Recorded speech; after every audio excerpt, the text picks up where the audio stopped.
Alors aujourd'hui, l'intradimensionnalité de la conscience. En ce début de printemps,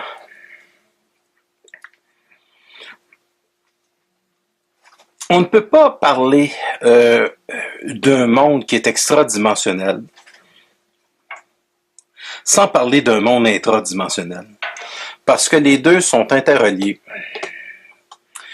Et ils sont interreliés dans le sens que lorsque l'être humain passe à sa conscience,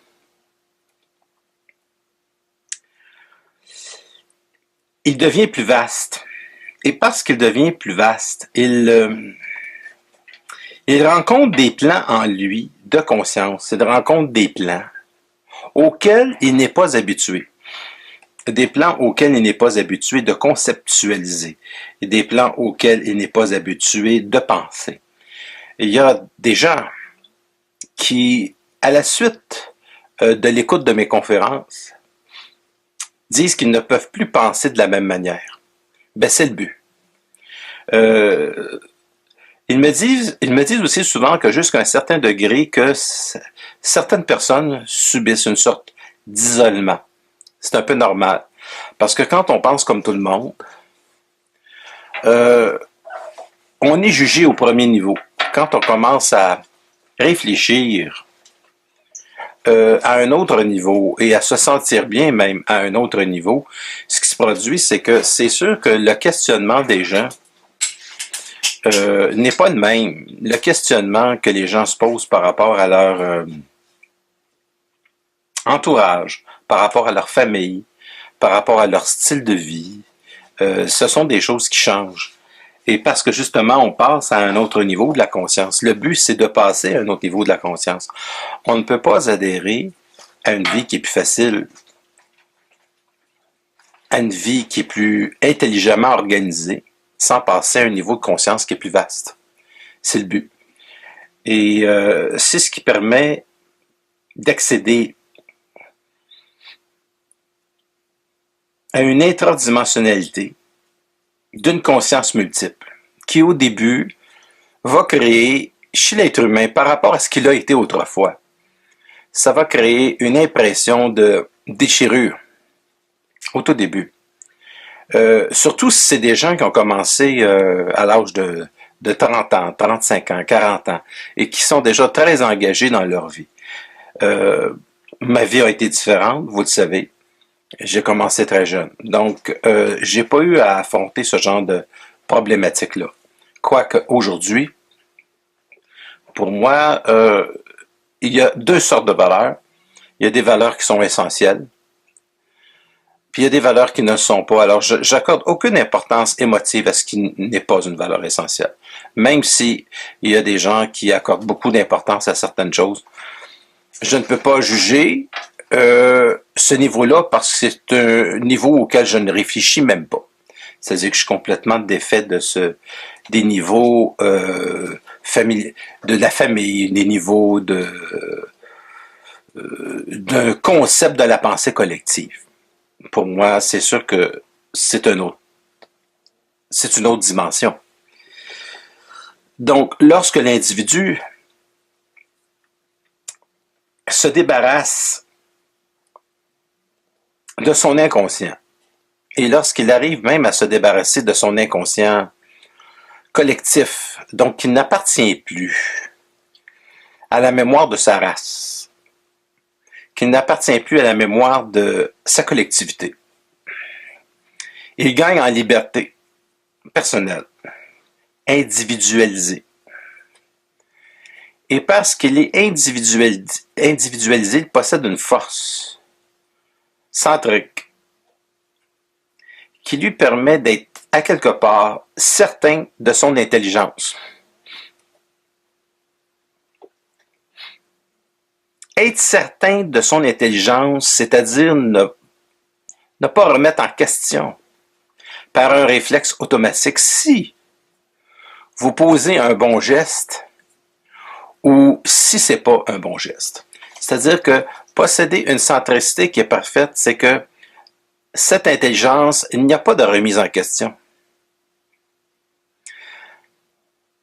Je ne dis pas parce que l'individu a trop d'ego, c'est justement parce qu'il n'y a pas d'ego et il est vibratoirement en certitude de son mouvement intérieur par rapport à sa conscience, par rapport à son intelligence.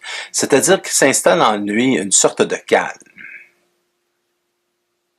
Il s'installe un nouveau filage qui va lui permettre d'accéder à beaucoup plus d'énergie. C'est une énergie qui est une énergie de vibration, c'est une énergie de conscience. Au fur et à mesure où l'individu est en connexion avec les plans, il accède à d'autres informations inhabituelles qui n'appartiennent pas nécessairement à l'historicité de l'être humain sur Terre.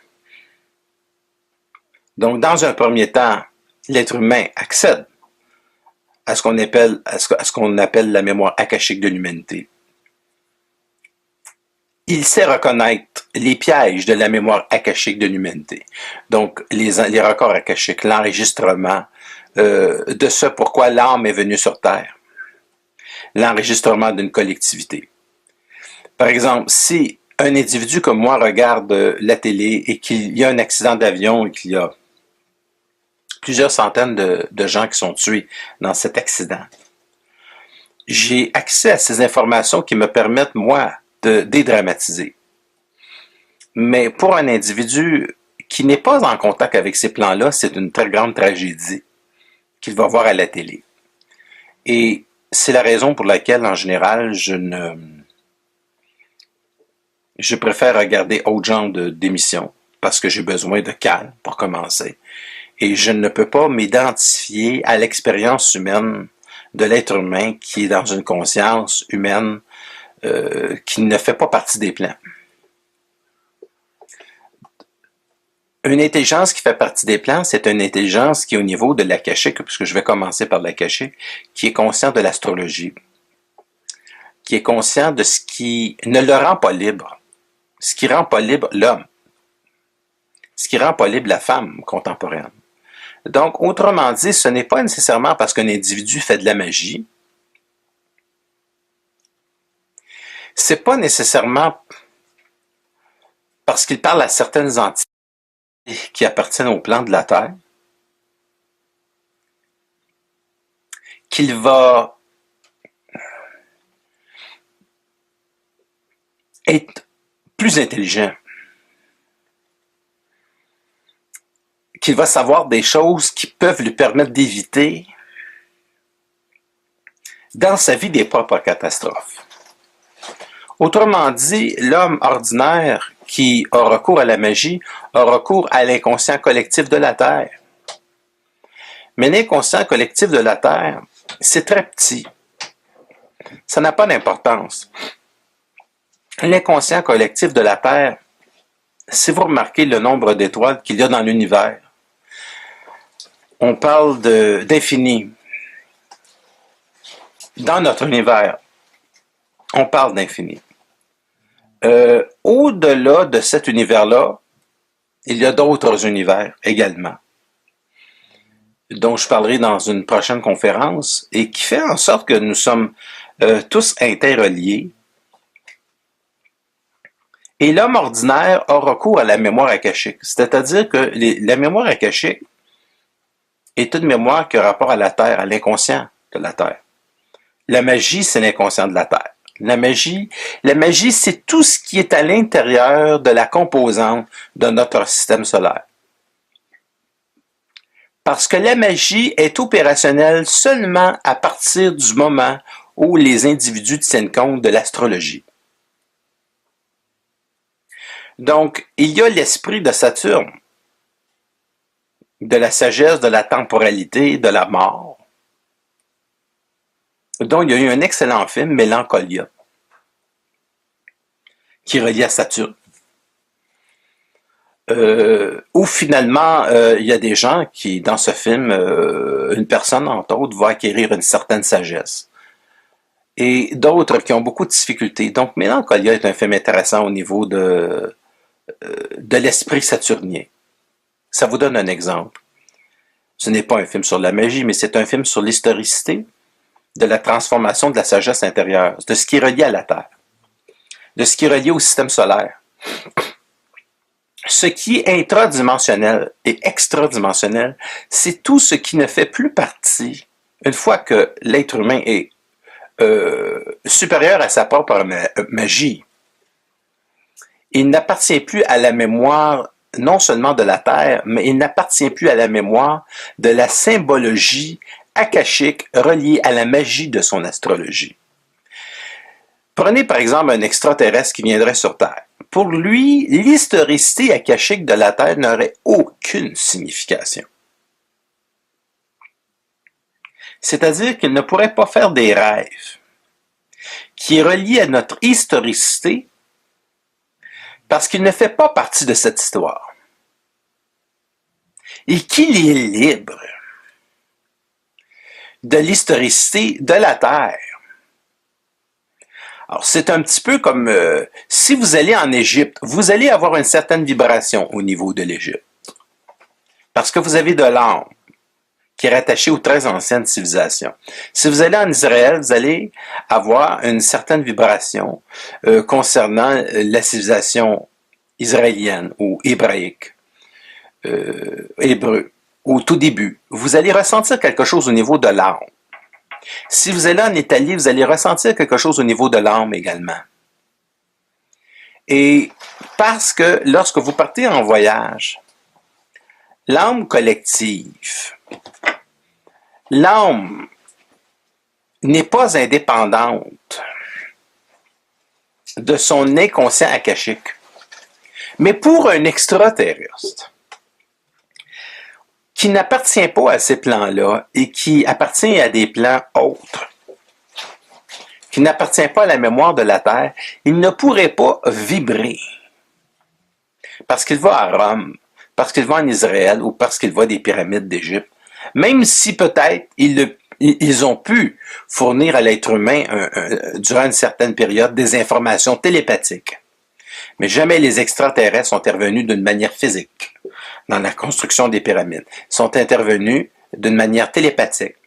Les extraterrestres interviennent d'une manière télépathique pour insuffler dans l'homme une certaine connaissance, une certaine suggestion qui lui permette de passer à un autre plan de conscience. Mais toujours en relation avec la Terre. Parce que les extraterrestres, il y en a plusieurs niveaux et je vais faire une conférence éventuellement là-dessus un jour pour déterminer les plans différents des extraterrestres que nous, on a tendance à connaître. Donc, ceux qui sont au niveau de la matière sont des extraterrestres qui n'ont pas nécessairement une grande évolution, mais qui ont beaucoup de pouvoir technologique, mais n'ont pas nécessairement toujours un haut niveau de la conscience. Alors, pour en venir à la mémoire akashique, je tiens à vous dire que c'est celle qui fait vraiment partie de l'astrologie de l'être humain. À partir du moment où un individu passe dans une conscience qui est cosmique, il est libre de la magie akashique et des records akashiques parce qu'il n'est plus soumis à aucune force de l'astrologie. Et c'est-à-dire que sa conscience, elle est sidérale. Sa conscience, elle est, à ce moment-là, multidimensionnelle dans son plan universel et qu'elle n'appartient plus du tout à l'histoire de la Terre.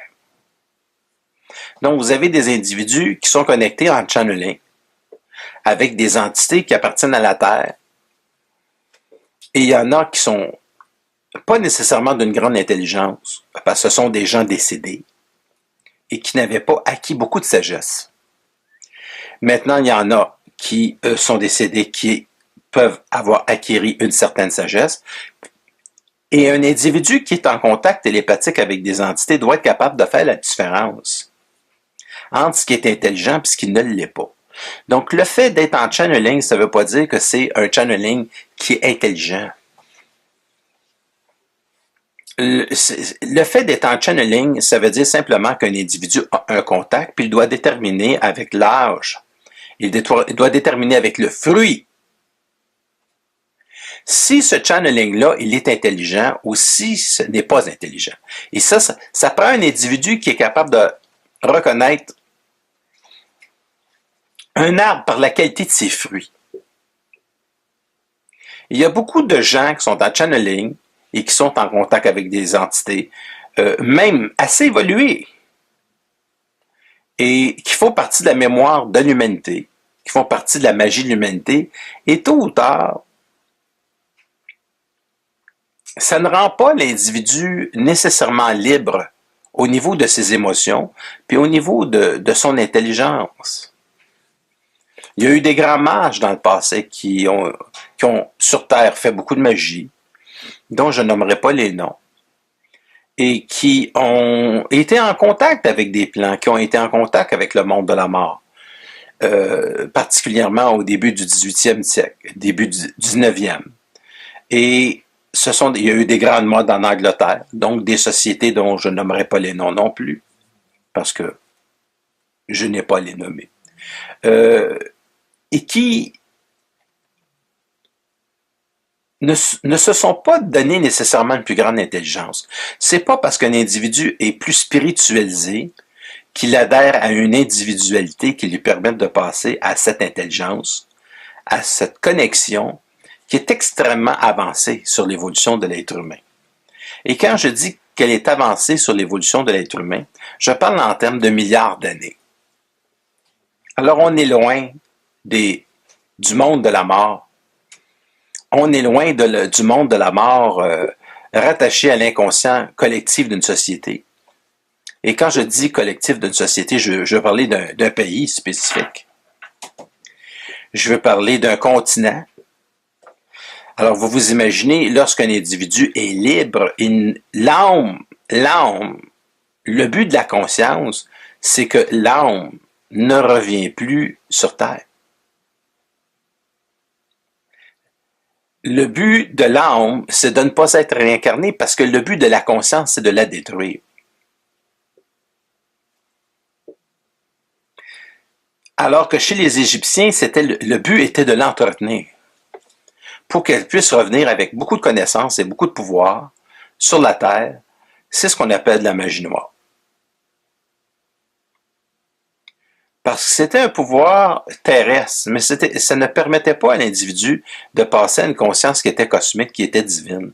Fait qu'on a beaucoup d'attachement à l'histoire de la Terre. On a beaucoup d'attachement, mais ça fait partie de sa grande magie, puis ça fait partie de la mémoire akashique.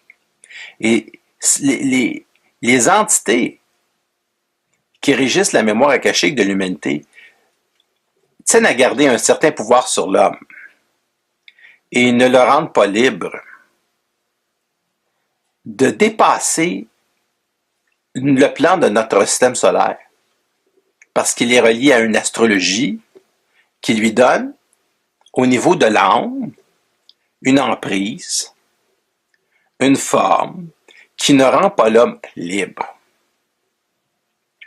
Alors, l'intradimensionnalité, au niveau du développement de la conscience de l'être humain, c'est qu'il arrive à une liberté tellement puissante, tellement vaste, que lorsqu'il a dissous l'âme, parce qu'il est passé à un esprit, et que cet esprit est devenu multidimensionnel, et que cette âme, elle est dissoute, le cycle de réincarnation cesse.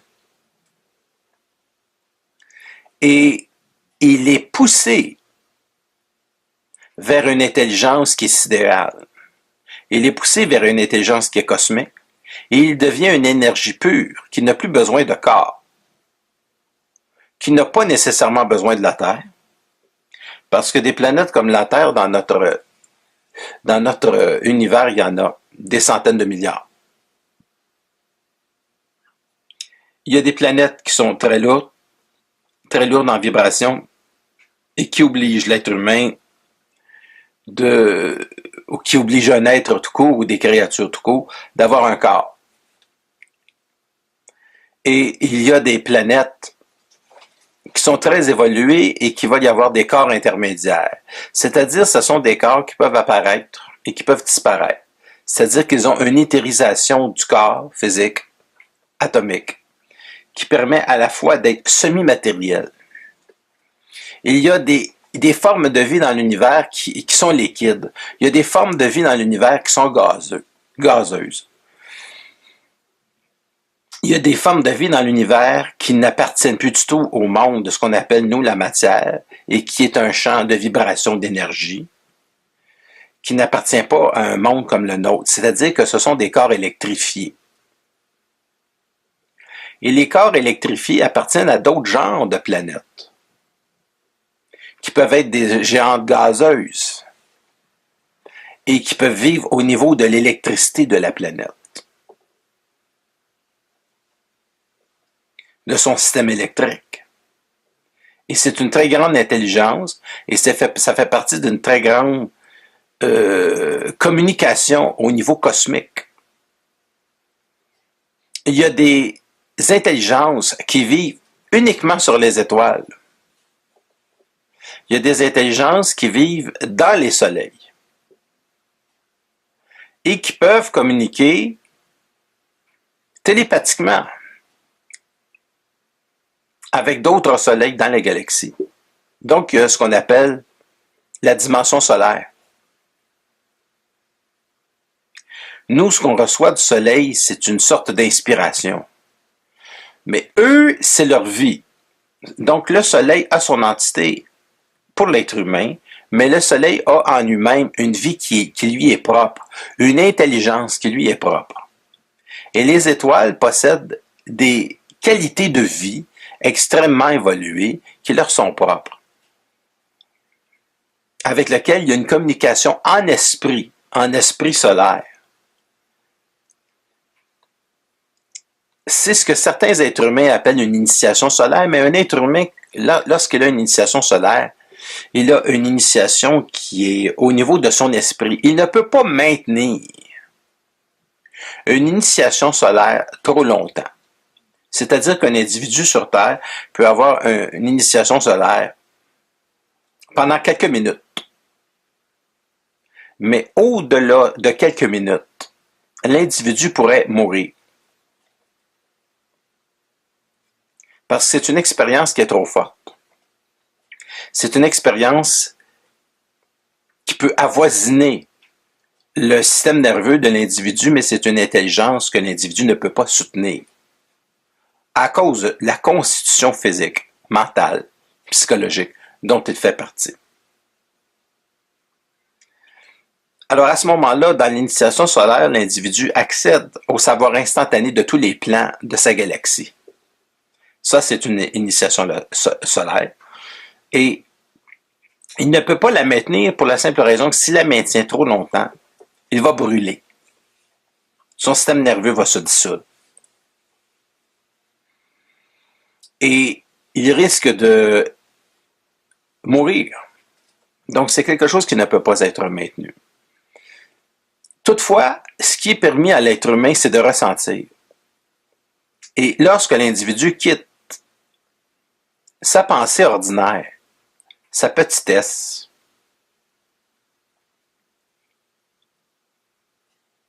son mental préoccupé par toutes sortes de petits détails de la journée,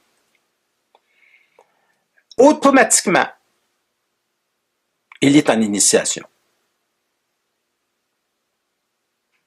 C'est-à-dire qu'à partir du moment où l'individu arrête de penser, il est en initiation positive. Il entre en contact avec d'autres plans. Aussitôt que l'être humain ne réfléchit plus à ses craintes, à ses peurs, à ce qu'il doit faire demain, à ce qu'il n'a pas fait autrefois, il est automatiquement dans sa sérénité. Il entre dans un plan de conscience qui est automatiquement initiatique, qui est automatiquement riche dans sa valeur initiatique parce que ce sont les plans qui entrent en lui automatiquement. C'est comme si vous essayez de rejoindre quelqu'un sur une ligne téléphonique. Lorsque quelqu'un est au téléphone, par exemple, lorsque vous réfléchissez, lorsque vous pensez, lorsque vous méditez, les communications qui peuvent entrer en vous ne peuvent pas le faire parce que la ligne, elle est occupée. Parce que vous êtes en réflexion, parce que vous pensez, parce que vous avez des inquiétudes, puis vous allez vous demander toutes sortes de choses. Il n'y a pas d'entrée. Et un des buts de la sérénité, un des buts importants de la sérénité, c'est que le mental puisse être dans une disposition pour recevoir des informations qui sont infiniment plus avancées que de la manière que vous devez peindre, par exemple, le salon de votre maison. Mais ça ne veut pas dire que vous ne devez pas tenir compte de comment peindre le salon de votre maison. Ce sont les préoccupations de tous les jours. Mais ce que je veux dire, à partir du moment où un être humain sur Terre passe à un autre niveau, ou a du temps pour lui, du temps pour ne pas penser, et s'il peut faire autre chose que de regarder son téléviseur, et qu'il est bien, puis qu'il est dans sa science, qu'il est dans son esprit, qu'il est dans son intelligence, qu'il est dans sa sérénité, automatiquement, il n'est pas nécessaire de faire des rituels de la magie parce que automatiquement, il entre en vibration avec des plans qui sont plus élevés, avec des plans qui lui permettent de passer à un niveau de conscience supérieur. Mais il ne va pas nécessairement le savoir au niveau de son ego parce que justement, ces plans au niveau de l'intelligence cherchent à détruire l'ego. Et quand je dis que ces plans cherchent à détruire l'ego de l'individu, je veux dire que ces plans cherchent à détruire la mémoire akashique de l'homme, à son histoire, à son historicité. Un peu comme le fondement d'une maison a déjà été utile pour construire sa maison. Ce fondement, il est détruit parce que l'homme doit changer de maison. Et on ne peut pas garder l'ancienne. Quand vous déménagez, vous changez d'endroit, vous changez de pièce, vous êtes obligé de tenir compte de la nouvelle grandeur de ces pièces-là, puis de cette nouvelle maison-là, puis des besoins de cette maison-là. Donc, vous déménagez, vous changez d'endroit. Alors, quand vous changez de plan de conscience, vous ne pouvez plus agir ou fonctionner comme lorsque vous habitiez dans l'ancienne maison. Vous changez, c'est grand, c'est différent, les pièces ne sont pas de la même manière, les meubles, même certains meubles, vous êtes obligé de vendre, vous êtes obligé de vous en débarrasser pour acheter des nouveaux meubles qui vont mieux s'infiltrer à l'intérieur des pièces que vous allez habiter, des pièces que vous allez avoir. Donc, c'est la même chose en ce qui concerne cette intelligence vibratoire-là. Sauf que dans l'intelligence qui est vibratoire, si l'être humain n'a pas trop d'ego, si l'être humain n'a pas trop d'insécurité dans sa vie, les pièces vont s'ajuster automatiquement.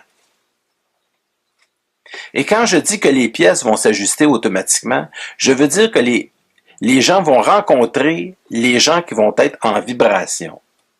Donc, il va y avoir un changement au niveau de la vie de l'individu, où l'être humain rencontre des individus qui sont dans une longueur d'onde assez identique,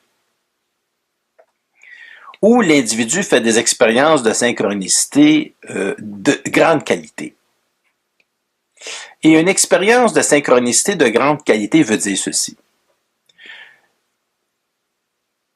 Que l'individu ne rencontre pas, par exemple, un être humain, une femme, si un être humain cherche une femme, qui ne lui est pas approprié au sens de sa qualité psychique,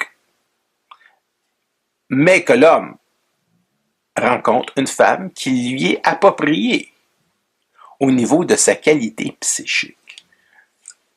C'est ça que je veux dire par les meubles et les pièces qui s'ajustent automatiquement. C'est que les êtres humains rencontrent des gens qui sont totalement en vibration avec ce qu'il a à devenir, à être, en tant qu'absolu. Et à ce moment-là, les êtres humains qui sont rencontrés dans la vie de cet individu-là, auquel il n'y a pas eu aucun rituel, si ce n'est qu'une prédisposition de sa sérénité, de prendre une maison qui est différente. D'ailleurs, l'homme ne peut pas penser différemment. C'est quelque chose qu'il ne peut pas faire avec sa volonté. Ça se fait. En dehors de sa volonté. Une initiation, c'est pas quelque chose qui est assujetti à la volonté de l'être humain. Une initiation, c'est quelque chose que l'être humain ne choisit pas. Et justement, il ne peut pas la choisir parce que c'est en dehors de sa volonté. Et c'est en dehors de sa volonté parce que c'est en dehors de son ego. Et c'est en dehors de son ego parce que c'est en dehors de sa mémoire akashique. Et c'est en dehors de sa mémoire akashique parce que ça n'appartient pas à la mémoire de son humanité.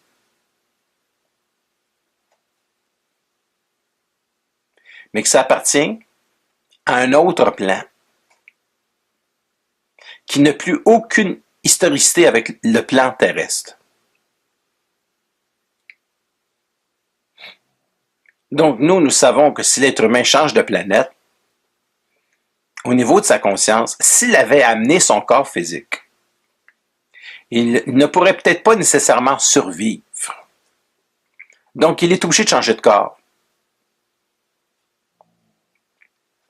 Il est obligé de penser et d'avoir un corps en fonction de sa nouvelle planète. Et si cette planète-là ne peut pas supporter le corps physique, l'être humain devra vivre à un niveau où il n'y a pas de corps physique.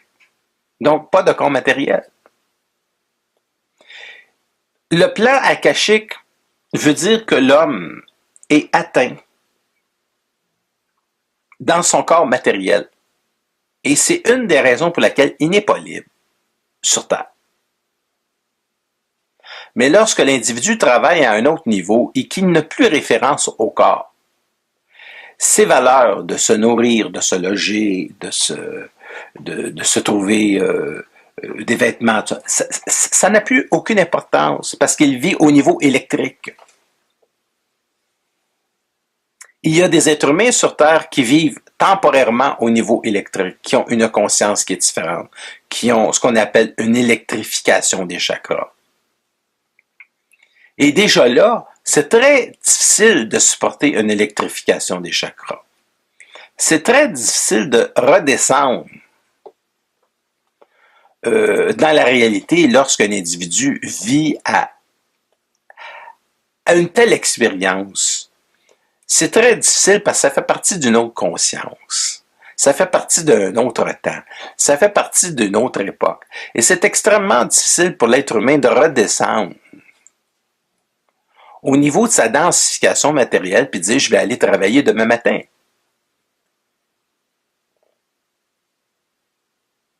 Alors, c'est la raison pour laquelle l'évolution, elle est très, très intelligente et elle est beaucoup plus intelligente que l'ego de l'être humain. C'est qu'elle se fait dans son temps. Et c'est la raison pour laquelle l'évolution dans une société se fait en son temps.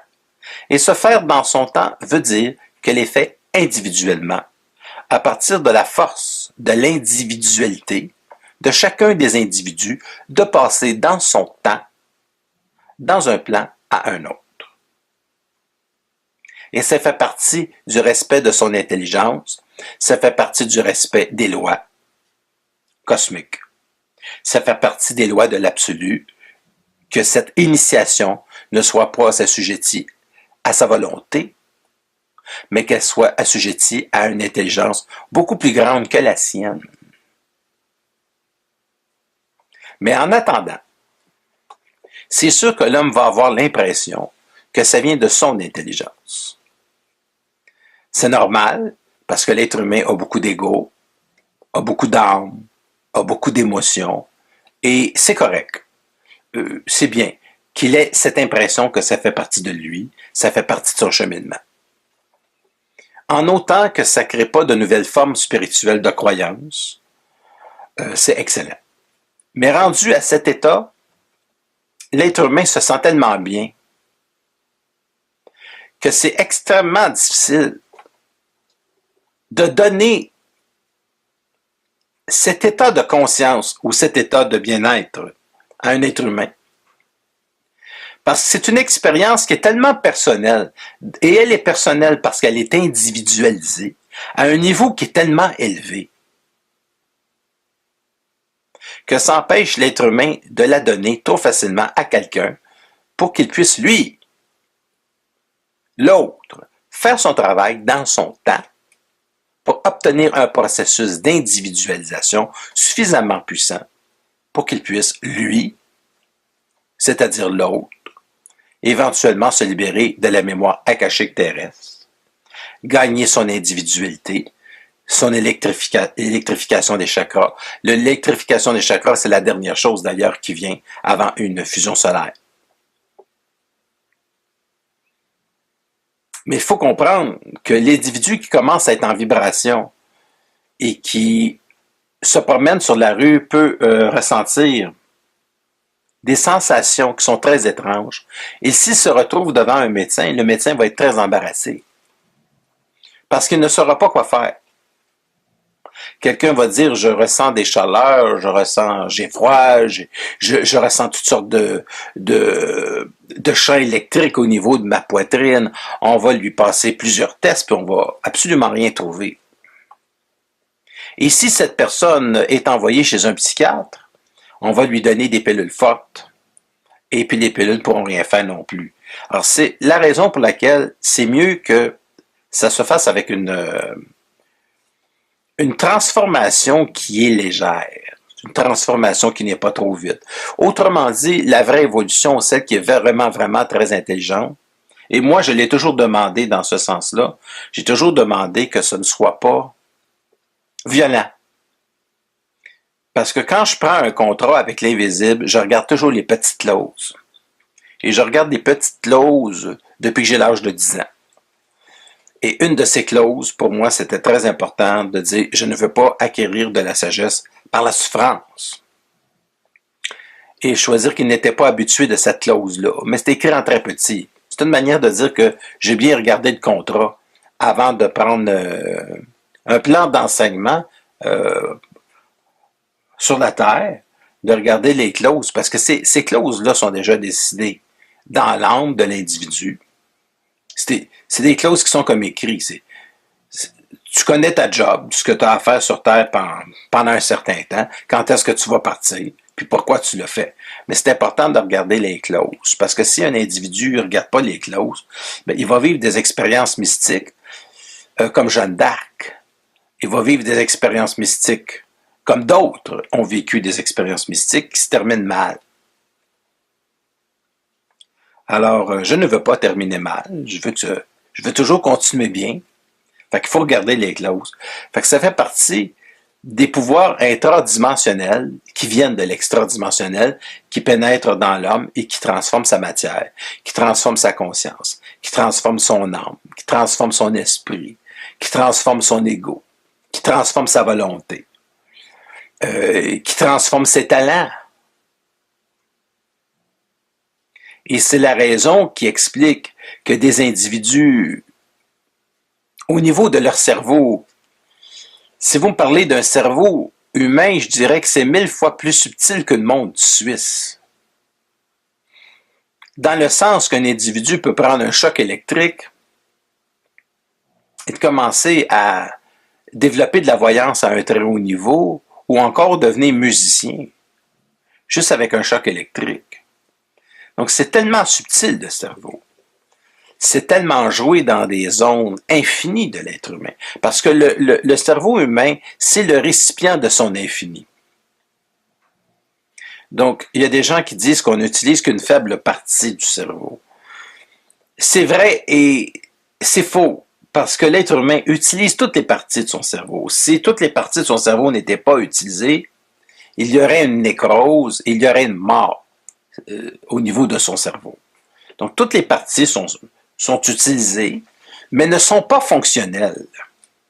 C'est-à-dire que ces parties du cerveau sont prêtes à être utilisées, mais dans le temps de la conscience, dans le temps de l'intelligence, il y a un temps pour que les parties du cerveau soient utilisées et il y a un temps pour que lorsque ces parties du cerveau soient utilisées, que l'homme adhère à une conscience qui est différente.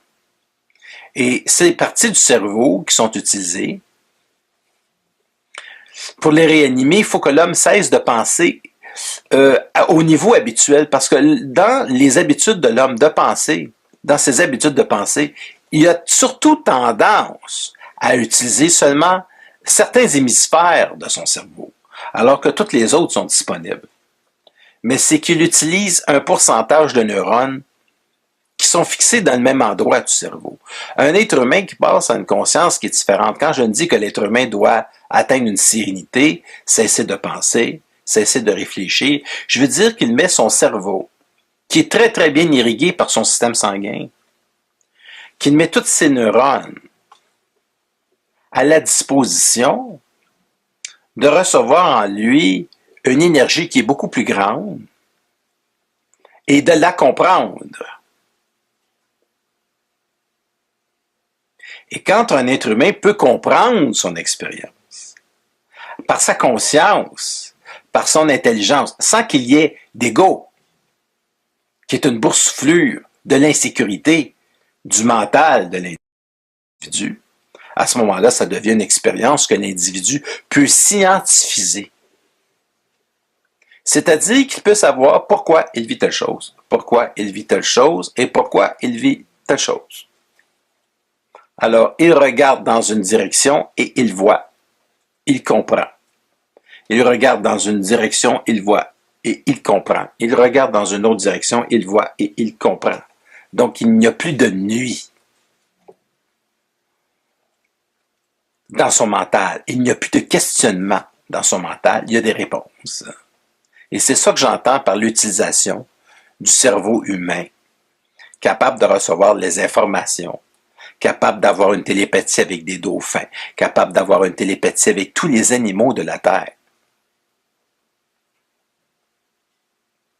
Je vais vous dire ceci, vos animaux domestiques comprennent beaucoup plus par vos pensées et votre attitude que par vos gestes. Et les animaux domestiques sont continuellement en télépathie avec vous. Et même les insectes qui entrent par la fenêtre, ils le savent. Si vous arrivez avec quelque chose pour les écraser, ils savent que c'est le temps de sortir. Et laissez-moi vous dire qu'ils veulent la trouver, la sortie. Parce qu'à partir du moment où même une araignée, même une fourmi est chez vous et que vous l'observez, elle le sait. Mais ce que nous, on ne sait pas, et c'est ça qui est ahurissant, c'est qu'on ne sait pas que la fourmi sait, on ne sait pas que la mouche sait, et on commence à savoir que les chiens, que les animaux, les chats ont de la télépathie. Les chats sont totalement télépathes. Les chiens font à semblant qu'ils ne le sont pas, parce que ce sont de très grands manipulateurs. Les animaux domestiques sont continuellement en train de négocier. Vos animaux domestiques négocient en faisant semblant qu'ils ne comprennent pas, alors qu'ils sont toujours en télépathie avec vous. Et c'est ça qui est ahurissant. Alors nous, on pense qu'on a besoin de faire des signes. Je vais vous dire une chose, les animaux n'ont pas besoin de signes, ont besoin que l'on pense d'une manière différente. Donc, je peux vous dire que le chien, quand il vous regarde dans les yeux, il le sait ce que vous pensez. Alors, l'être humain, c'est pareil. La matière, c'est pareil. C'est-à-dire que la matière, votre environnement, l'endroit où vous habitez, la lumière, l'éclairage, les photons, tout ce qui est dans votre pièce sait qui vous êtes. Parce que c'est vous qui transmettez de l'information dans les objets de votre environnement. Et ça fait partie de l'intradimensionnalité de la conscience. Que les objets aient la capacité de communiquer avec vous, et vous, vous avez la capacité de communiquer avec les objets. Dans une conscience où l'être humain, justement, utiliserait son cerveau à une capacité normale, il pourrait entrer dans une pièce et dire, il y a dans cette pièce des gens qui ont habité ici autrefois, je les connais, et je peux dire qu'ils ont vécu telle chose et telle chose, qui est positive, telle chose négative. Je peux reconnaître l'énergie de la place. Il y a des gens qui peuvent entrer dans des endroits qui ont 500 ans et décrire exactement comme un parchemin 500 ans d'histoire, des gens qui ont habité l'endroit sans être capables, sans nécessairement passer par l'histoire. Autrement dit, ce que je suis en train de vous dire, c'est que l'être humain a accès à toutes les informations de sa planète, a accès à l'information de tous les lieux qu'il habite, a accès à l'information de tous les êtres humains qui l'entourent, a accès au-delà de l'espace et du temps à toutes les informations sur l'être humain depuis l'aube de l'humanité. et avant l'aube de l'humanité. Et pourquoi avant l'aube de l'humanité? Ben, c'est parce qu'il y avait déjà des intelligences sur d'autres planètes. Et qu'à partir du moment où l'individu est dans sa conscience, il est en contact, s'il veut bien se le permettre, avec des intelligences qui étaient en existence 4 milliards d'années en avance sur sa propre civilisation. Et c'est la raison pour laquelle l'homme est en contact avec le cosmos au complet. Donc, la petite histoire de la Terre, qui est très intéressante, c'est un peu comme de l'anthropologie. C'est un peu comme déterrer un pied de terre, 2 pieds de terre, 3 pieds de terre. De terre. C'est comme un petit peu comme les archéologues. Ils travaillent, ils enlèvent une couche. Ça, c'est un plan. Il va ensuite travailler, il va enlever environ 10 cm. Ça, c'est une autre couche. Puis on va se rendre jusqu'aux dinosaures. Au bout de 10, 15 couches, 20 couches, 30 couches. S'il creuse, il va même trouver du pétrole. C'est intéressant. Mais sauf que ce n'est pas une énergie propre. Alors, plus l'homme va creuser, il découvre son historicité. Mais la mémoire akashique, c'est creuser à différents niveaux de la Terre. Sauf que ce qui a été utile, ce qui fut utile au développement de la civilisation de la Terre, c'est quelque chose qui est extraordinaire, mais ce n'est plus utile aujourd'hui. Donc l'homme, dans son silence intérieur, dans sa paix intérieure, puis dans sa sérénité intérieure, s'il est calme, il a accès automatiquement à ces informations-là, à ces informations d'une très grande précision. Mais s'il n'a pas trop d'ego, s'il n'a pas trop de boursoufleux de l'ego, il va prendre ça relax. C'est-à-dire qu'il ne sera pas, quand je dis qu'il va prendre ça relax, je veux dire qu'il ne sera pas déphasé entre la réalité de tous les jours et son vécu métaphysique. Qu'il aura bien les 2 pieds sur terre et que cela ne dérangera pas sa vie. C'est ça, prendre ça relax. C'est pas parce qu'un individu va prendre un cours à l'école, c'est pas parce qu'un individu a un diplôme universitaire qu'il est obligé de devenir fou le lendemain. Mais il y a des individus qui, après un diplôme universitaire, souffrent d'une sorte de boursoufleux de l'ego. Ça arrive. Bon, ben maintenant que je suis un docteur, j'ai besoin d'un docteur. Ça fait partie de la boursoufleux de l'ego de certains individus sur la Terre. Alors, imaginez-vous un individu qui est rendu à 3 doctorats. C'est intéressant. Il y a beaucoup de connaissances, il y a beaucoup de savoir. Parce qu'il peut aller dans cette direction, dans cette direction, dans cette direction. Il connaît beaucoup de choses. Imaginez-vous un individu qui a un doctorat dans l'histoire de l'être humain, c'est fantastique. Un doctorat en anthropologie, un doctorat en archéologie, c'est très intéressant. Il connaît l'histoire de sa planète. Il sait qui a habité tel continent, il y a combien de temps, l'évolution religieuse et les évolutions de croyances. Les évolutions qui ont permis à l'homme de passer d'un plan de sa conscience à un autre plan de sa conscience. Puis là, il va s'apercevoir qu'il y a des chaînons manquants. C'est là qu'il va s'apercevoir qu'il y a eu, à un moment donné, des périodes où l'être humain est passé d'un savoir à un autre dans très peu de temps. C'est à ce moment-là que s'il va à un autre doctorat, il pourra comprendre qu'il y a l'intervention d'intelligences qui sont situées à d'autres niveaux, qui sont au niveau invisible, qui inséminent l'homme au niveau de sa conscience et que ces intelligences-là relèvent de plans extradimensionnels, ce que certains humains appellent extraterrestres. Mais en fait, c'est extradimensionnel. On ne peut pas être extraterrestre sans être extradimensionnel. Ces machines, cette technologie est obligée de se déplacer à l'intérieur d'une physique quantique qui est différente de la nôtre. c'est l'endroit où l'homme va adhérer. Lorsque l'homme adhère à une conscience qui est différente, lorsqu'il adhère à une conscience qui est de meilleure qualité, il vibre à un autre niveau de la physique quantique. Alors, ce qui semble être mystérieux, ce qui semble être inaccessible à la connaissance psychologique de l'individu, fait en sorte qu'il sait, qu'il connaît et que ça ne lui est pas étranger dans sa science. Et parce que ce n'est pas étranger dans sa science, il peut savoir mentalement au niveau des informations sans éclater. Et c'est là que son cerveau, dans toute sa fonction, dans toute son intelligence, est capable de fonctionner. Et les parties du cerveau dont il va se servir, ce sont des parties de son cerveau où il va être capable de sortir de son corps et entrer dans son corps avec plus d'informations.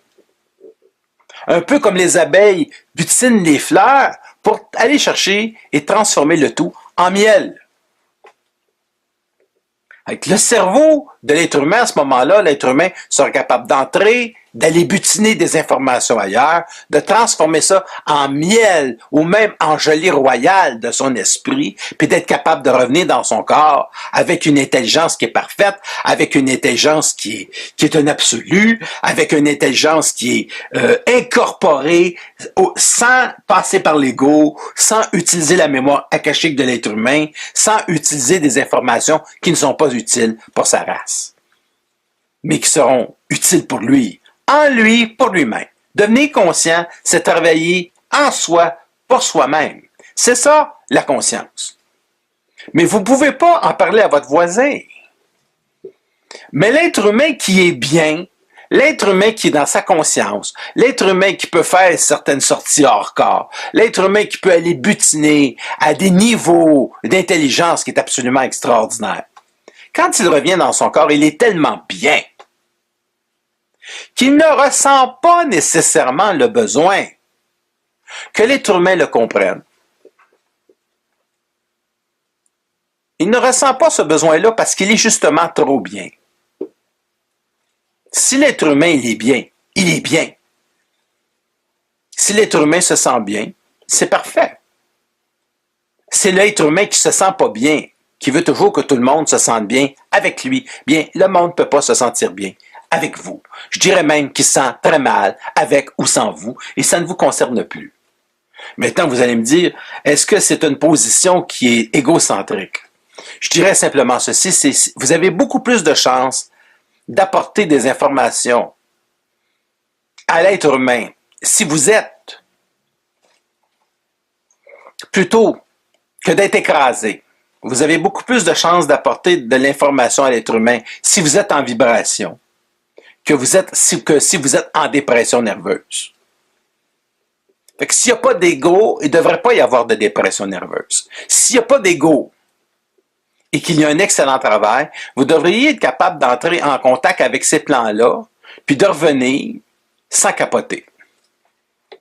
C'est-à-dire en vous adaptant à une qualité de vie moindre là, de tous les jours, etc., jusqu'à temps que la matière environnement commence à changer tranquillement. Parce qu'il va y avoir un jour où la matière, les événements d'espace-temps, la synchronicité va être obligée. La matière extérieure va être obligée de s'adapter à votre niveau d'intelligence.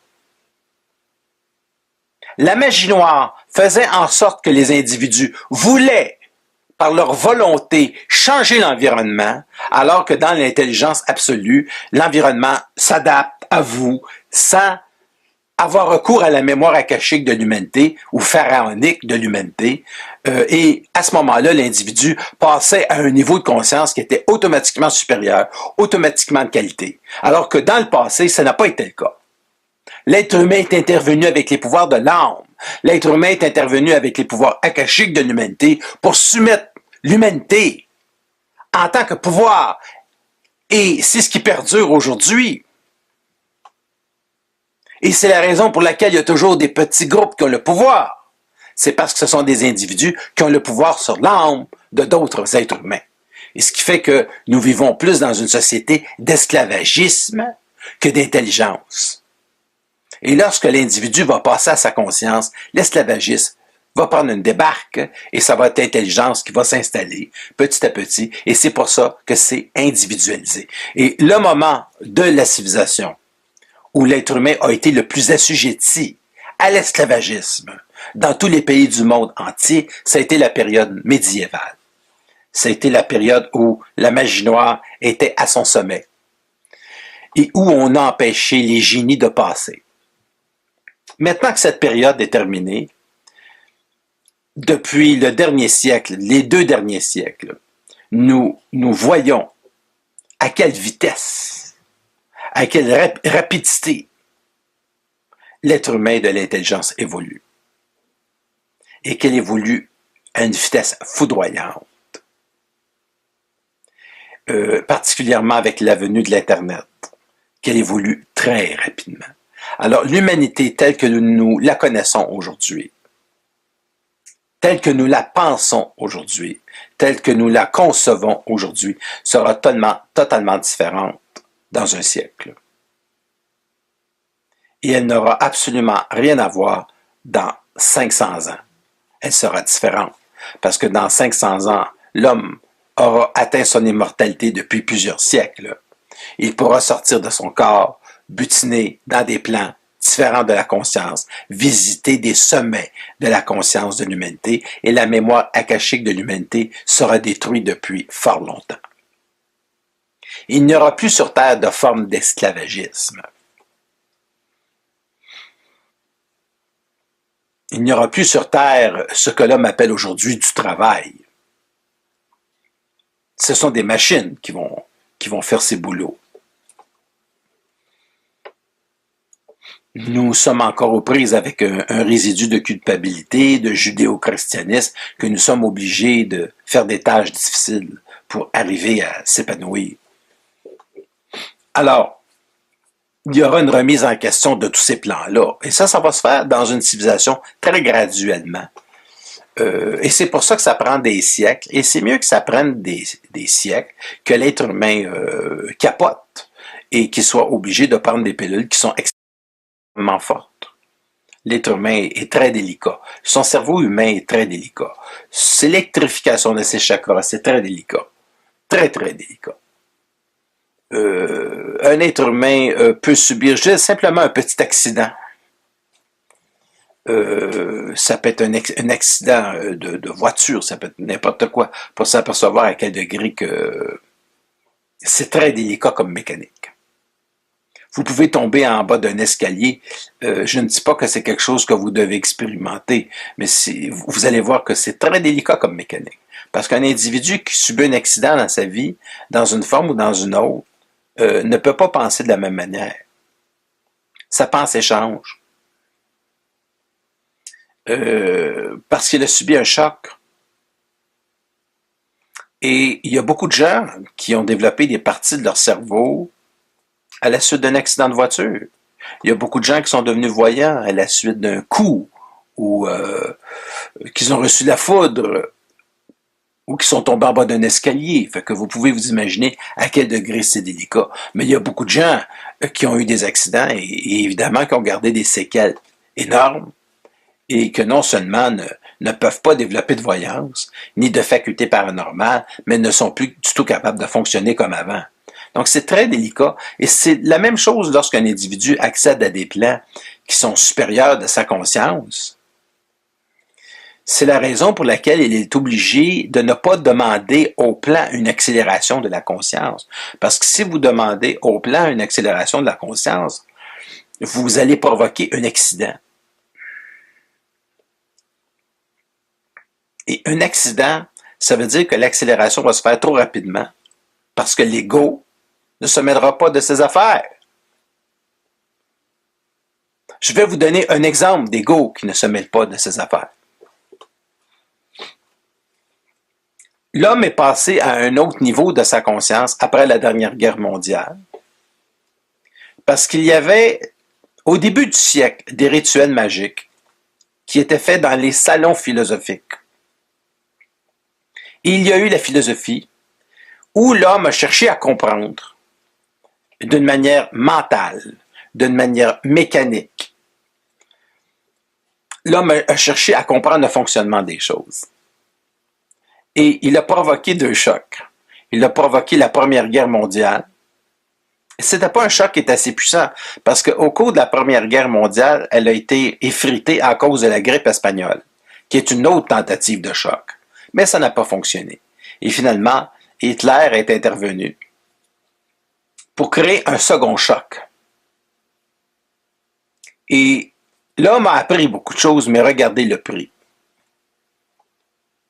Donc, la dernière guerre mondiale était le produit d'une tentative d'évolution de la race humaine, de passer à un autre niveau en utilisant un individu comme Hitler. Pas parce que l'Allemagne était une race supérieure, mais c'était la démonstration du mal à l'état pur pour que l'homme puisse adhérer à une conscience qui est supérieure. Ça, c'est le prix à payer quand l'individu mélange son ego avec la spiritualité et qu'il désire évoluer trop rapidement. Alors, si vous me demandez qu'est-ce que ça donne au niveau d'une collectivité, bien, vous regarderez la dernière guerre mondiale, qui a été une guerre occulte, qui a été une guerre ésotérique, où certains individus voulaient accéder à une conscience qui était supérieure. Et vous regarderez les résultats dans les fours crématoires, à Auschwitz et un peu partout en Allemagne, où ça s'est produit. Puis vous allez comprendre que l'homme n'a pas à payer ces prix-là. L'homme n'a pas à souffrir pour grandir dans sa conscience. L'homme doit avoir aucune souffrance pour grandir dans sa conscience. Aucune! Mais lorsque l'ego ne se mêle pas de ses affaires, il se produit des accidents de cet ordre-là. Ce sont des accidents. Des accidents qui sont provoqués par de l'ego, des accidents qui sont provoqués par sa curiosité personnelle, avec un ego, au lieu de la trouver dans une sérénité calme, une sérénité où l'individu accède aux informations calmement, où il sait calmement, où il accède à ces informations calmement. Et à un moment donné, il peut sortir de son corps calmement. À un moment donné, sans mourir, bien entendu. Parce que mourir, c'est être trop calme. Donc l'être humain sort de son corps, accède à des informations, peut rencontrer des plans de lumière calmement. Ne pas s'exciter, et il continue sa vie de tous les jours, mais avec un plus. Et à un moment donné, il y a un plus. Il fait une autre expérience, il y a un plus. Puis à un moment donné, il devient léger. Et son corps, au niveau de sa vibration, se transforme.